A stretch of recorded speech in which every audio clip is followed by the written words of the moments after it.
All right, hi guys, this is your Module 2 Mastery Check in Edulastic, and this is just a read aloud in case you want to hear the Mastery Check read to you. So you'll still need to go take this in Edulastic, but I'm just going to read the questions and the answer choices for you if you want it.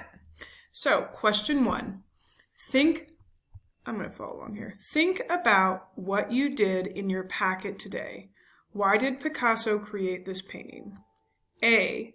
Picasso created the painting to show others his art.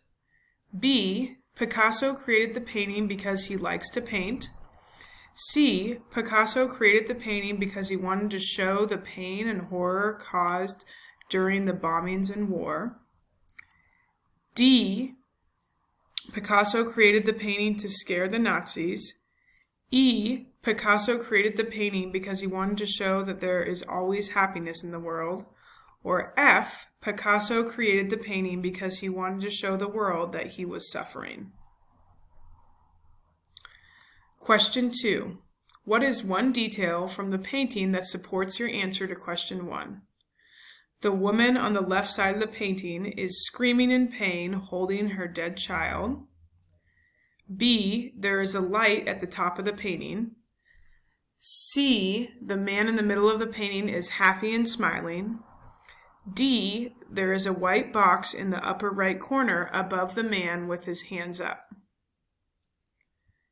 Question 3. Think about the activity you completed today in class. Virtual class. How could this connect to the reading and writing we do in English class? A, Picasso also likes to read and write, thus he is an expert in English as well.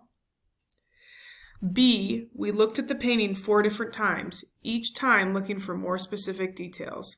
When you read a text, you need to read it over and over again, thinking about why the author wrote each word and what they symbolize.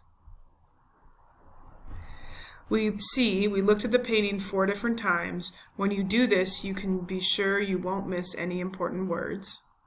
Or D, Picasso is like many authors. He always is symbolizing pain in his writing. All right, good luck. Go to Edulastic is where you should be taking this.